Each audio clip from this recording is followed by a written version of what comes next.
Behind the grand walls of Vatican City lies one of the most secretive storehouses of knowledge in all of human history. Here, sheltered deep within the bowels of the world's smallest country, are some of the most important historical documents known to man. This place is known simply as the Vatican Apostolic Archive, and what goes on inside remains shrouded in mystery to this day. To understand the Vatican archives, we must first take a brief journey back in time. This is because, despite its rather unassuming name, the archive's history stretches back nearly 700 years. For in 1279 AD, Pope Nicholas III officially designated a collection of historic documents and artifacts as the property of the Holy See. In doing so, he created the predecessor of today's archive, which has since grown to contain tens of millions of documents. In fact, the collection is so vast that it would take more than 53 miles of shelving to hold it all. Moreover, the collection is also so large that new editions continue to arrive every year. And these range from photographs to official letters, historical records, coins, medals, and even bullet casings. All of them, however, must meet one simple criteria before being added to the archives. They must pertain to the papacy or the history of the Catholic Church. This ensures that the archives primarily document the relationship between the Pope and the rest of the world. As such, they contain many letters from historical figures to the Pope, including everyone from Martin Luther to Napoleon Bonaparte. Additionally, they also contain official church documents, many of which dictate the course of human history. For example, in 1484, Pope Innocent VIII authorized Christopher Columbus's voyage to the New World. The document giving him permission to do so is, of course, kept within the archives. Likewise, the archives contain a copy of the Protestant Reformation, wherein Martin Luther outlined his opposition to the Catholic Church. Today, the Vatican archives are housed in the sprawling yet unassuming building situated behind St. Peter's Basilica. Few get to enter and fewer still get to see anything inside. That's because access is strictly limited to researchers and scholars, and they must obtain special permission before entering. Those who do gain access will find themselves in an underground vault lit only by candlelight. This, too, is part of the mystique surrounding the archives. But once inside, they'll find more than 53 miles of shelves upon shelves filled with aging documents. Some of these date back more than 1,200 years, making them some of the oldest pieces of literature in the world. And now for the truly mysterious part.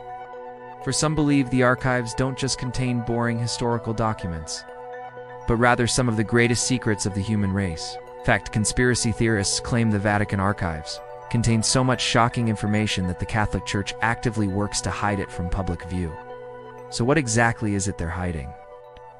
Well, no one knows for sure, but there are plenty of theories. One of the most popular is that the Vatican archives contain lost Gospels of the Bible. You see, the Catholic Church doesn't consider the Old and New Testaments to be the only divinely inspired texts. In fact, they identify dozens of additional books as being divinely inspired, albeit not quite enough to make it into the official Bible. These are known as the apocryphal books, yet there are other texts from around the time of Christ that predate the Bible, and some speculate that the Vatican archives contain several of these long-lost writings. It's believed they were removed from circulation by early church leaders who wanted to solidify the Christian faith. After all, if the church had to contend with multiple holy books, it would have been far more difficult to spread their teachings throughout the Roman Empire. It's not entirely clear why these writings were removed, but most scholars agree it had to do with theology. In other words, these texts either contradicted existing doctrine or potentially changed how people viewed Christianity altogether. One theory, for example, is that early Christians identified a text known as the Gospel of Judas Iscariot, wherein Judas was actually portrayed as a hero. Needless to say, this likely didn't align with the message the early church was trying to convey. Other theories suggest that the church removed any books that threatened to diminish Jesus Christ's divinity or suggested that he was actually related to God. Whatever the case, these books disappeared around the year 367 AD, when church leaders convened a meeting known as the Council of Rome. No one knows exactly what happened to the texts following this meeting, but some argue they were taken out of circulation and placed in the Vatican archives. To prove this, however, would require irrefutable evidence, something that has yet to surface. Another popular theory is that the Vatican archives contain lost correspondence between popes and prominent figures from across history. This is more plausible considering that countless letters from historical figures to the Pope do exist. But what makes this theory particularly intriguing is the suggestion that the letters may not be one-sided. In other words, while the Church possesses letters from kings and emperors to the Pope, they may also contain letters written by the Pope. While it's unlikely that popes wrote two prominent figures under secret aliases, it is entirely possible that they recorded their thoughts on paper only to have them sealed away in the Vatican archives. If this is true, then there may be valuable insight into the inner workings of the Catholic Church and the messages sent by various popes. Unfortunately, without access to the archives, verifying this theory is impossible. Some have even suggested that the archives contain proof of Christ's bloodline. Although no one knows where these theories originated, there's some merit to the idea. After all, the Catholic Church teaches that Mary, Jesus' mother, remained a virgin throughout her life.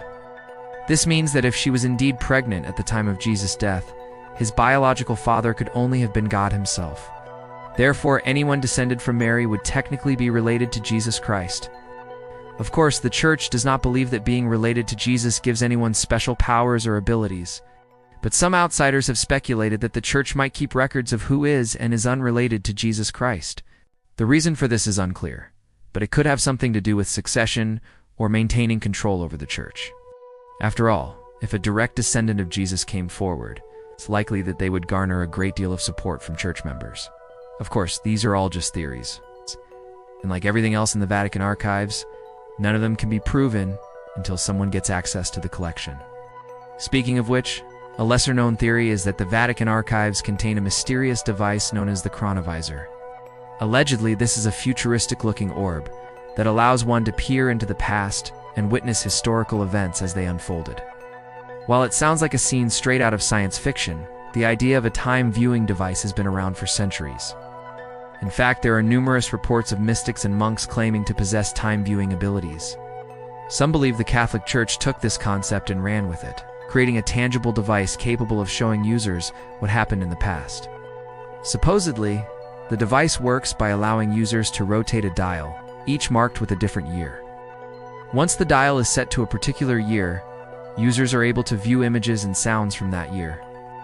What's more, some believe the images are not just from one perspective, but offer a panoramic view of the entire world. Put simply, those who have witnessed the chronovisor believe it offers a glimpse into virtually any point in history. Now, whether or not the device exists is unclear, but many believe it's carefully guarded within the archives.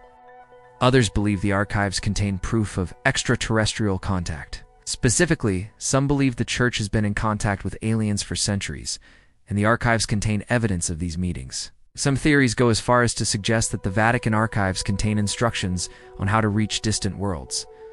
These theories are relatively new, however, emerging only in the late 20th century. Still, some believe that alien contact was well known in the early days of Christianity, and that the Church intentionally concealed it from the public. Finally, let's address the most controversial theory, namely that the archives contain evidence of demonic rituals. Now, this theory likely stems from the Catholic Church's active involvement in suppressing its paganism during the Middle Ages. During this period, the Church sought to convert or persecute those who followed pagan religions. As such, some believe they may have gone as far as performing demonic rituals themselves in order to better understand their enemy.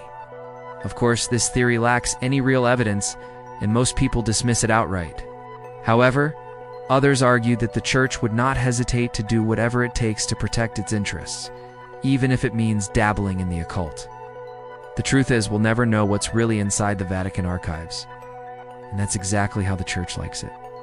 By limiting access to only a handful of people, they ensure that no one can verify or refute any of the theories surrounding these ancient documents. Maybe they're hiding nothing at all.